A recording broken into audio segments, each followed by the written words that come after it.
was never happy as Brenda. Never. And I'd slit my throat before I go back to that. David Reimer was the victim of a bizarre gender experiment at the hands of a twisted psychologist that led him to his tragic suicide. When he was 2 years old and I put him in a dress, he tried to rip it off. Then I thought, oh my God, he doesn't want to be a girl. Born as Bruce, he was the elder of identical twin boys. As babies, the brothers were diagnosed with phimosis. Bruce and Brian both started having trouble urinating. The doctors suggested circumcision. But Bruce's operation failed. Instead of just that small amount of tissue that was supposed to be cauterized, the settings were incorrect, and the entire penis was burnt. It was not possible for them to rebuild Bruce's sexual organs, not even with the help of a prosthetic. This alarmed the family. Imagine being raised as a boy that could never reveal what was going on down there to a potential lover. The family didn't know what they could do with Bruce until one day they watched an interview with a psychologist on the TV who gave them hope. Dr. John Money, a psychologist at Johns Hopkins, is one of the leading advocates of sex change operations. However, Bruce's family didn't know that this psychologist would change their lives forever. John Money was a shady individual and a pioneer in the field of gender reassignment. As one of the few psychologists researching gender identity in the 1950s, John Money began studying intersex children who had been genetically born as one sex, but accidentally raised as the other. Intersex cases are caused by an imbalance of hormones in the womb. A person who is chromosomally a female, who has 2 ovaries inside, a uterus, but that same person is born not with a clitoris, but with a penis. And I mean a regular type little boy's penis. The term intersex covers a wide range of complex conditions. For example, too much testosterone in the womb can result in a genetically female baby girl being born with male genitalia. Dr. Money found that a girl like this could successfully be raised as a boy, despite being genetically female. The theory that had emerged at Hopkins was that you were really neutral at birth. You were neither male or female. This theory of neutrality believed that a child's upbringing could override the effects of genes and hormones in shaping their gender identity. But after 2 years, a child's gender identity would become fixed. There was a window of opportunity when you could train any baby to believe itself to be either a boy or a girl. He shared this theory of neutrality with the medical community, who supported this idea when deciding what to do with intersex children. For those dealing with the complex problem of intersex, Money's work offered hope.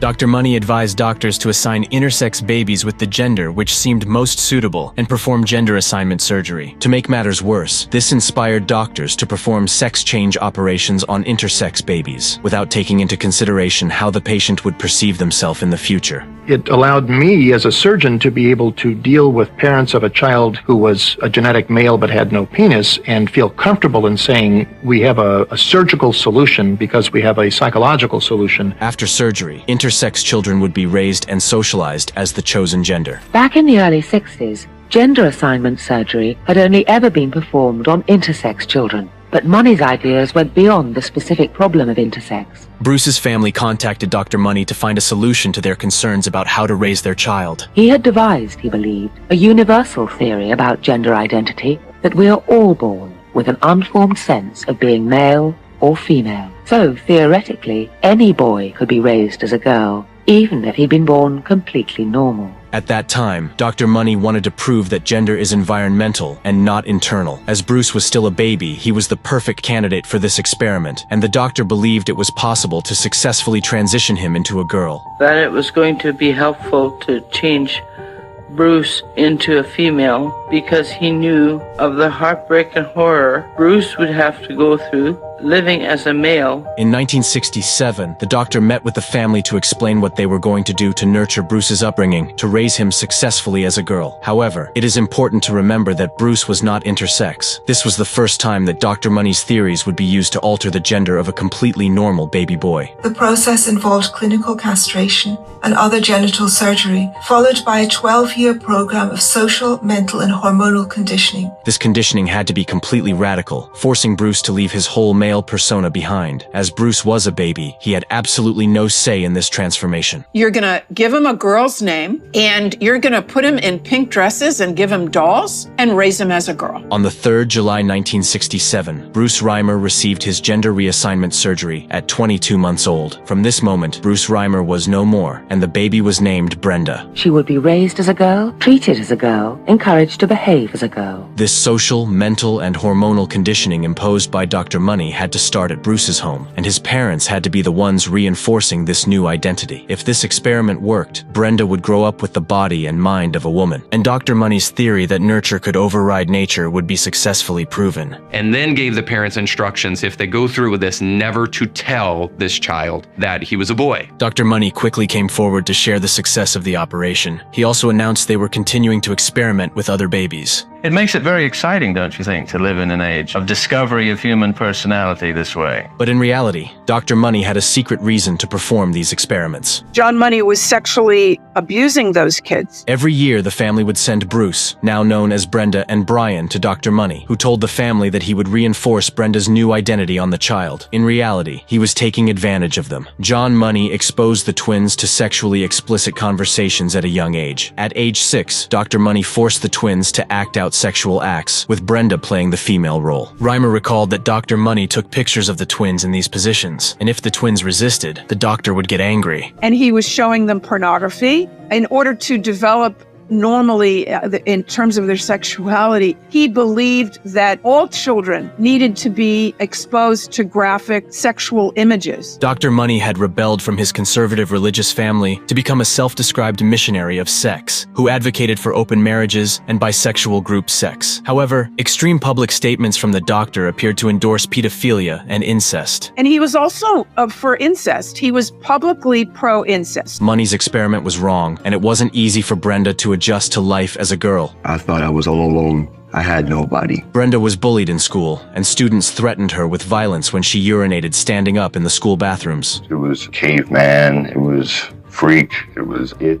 Later in childhood, these problems seemed to disappear. She was doing well with friends and with schools. But when reaching puberty, Brenda became once again uncomfortable in his own body. Even if he was raised as a girl, his mind knew otherwise. Brenda knew he was different. He felt like a boy despite being socialized as a girl. Shame, embarrassment, to be forced to wear a get-up as a girl, and being ashamed. However, Dr. Money was keen for Brenda to undergo a vaginoplasty surgery. In an attempt to persuade Brenda, Dr. Money enlisted the help of a trans woman who had voluntarily gone through gender reassignment surgery. He thought that when Brenda saw someone who had voluntarily submitted to a genital operation, she would be willing to have surgery too. But Brenda was uncomfortable in their body and had attempted suicide in their teens. His mother went to check with Dr. Money and asked him what had happened with the other subjects of the experiment. He said most of them committed suicide. Brenda was supposed to do a complete sex operation at 14, but instead, the family decided to tell him the truth. His father told him that he had been born a boy, that there had been an accident, and Dr. Money had suggested that he be changed into a girl. Brenda decided to revert to Bruce and transition back into a man. I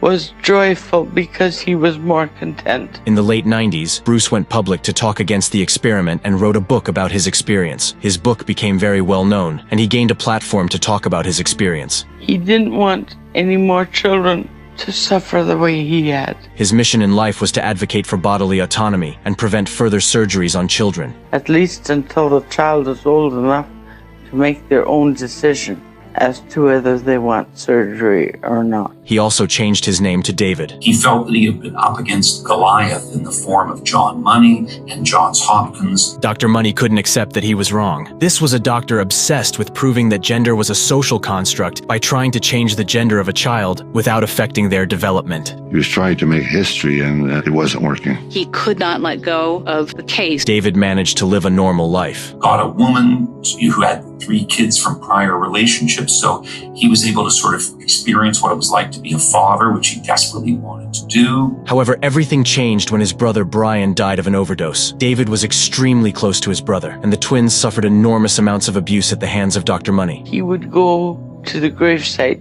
nearly every day. David also struggled with his demons. Shame, embarrassment, to be forced to wear a get-up as a girl, and being ashamed. After his brother's tragic overdose, he struggled with unemployment and the breakdown of his marriage. He acquired a shotgun, I don't know from where. The previous night, David had had a strange dream. The skies opened up, and there waiting for him was his brother Brian and his grandma and grandpa's. David dreamt of people that he had not seen since he was a child, telling his mother that Brian was waiting for him in their grandparents' house. I knew then that he wouldn't be here long. On 2nd May 2004, David's wife told him that she wanted a divorce. On 4th May 2004, David left with his shotgun and got in his car. He drove with it in his car to a local big box store, I forget which one, parked in the large parking area, and shot himself in the head. He killed himself. Is it going to take somebody to wind up killing themselves, shooting themselves in the head for people to listen? His mother was the first one to hear about the news. I knew why the police were coming to the door, and I started screaming, no, no, no. At age 38, after suffering from sexual abuse at the hands of Dr. Money and being forced to live as a girl for 14 years, David tragically committed suicide. Although his end was tragic, David's brave decision to go public with his story remains an inspiration to other victims who have gone through the same. And many women wrote in to say that their children had been spared because of his story. David Reimer's story is an important example illustrating that everyone deserves autonomy over their own body, and that other people can't make decisions about an individual's gender identity. Thanks for watching this episode of Humanity. Be sure to subscribe for more.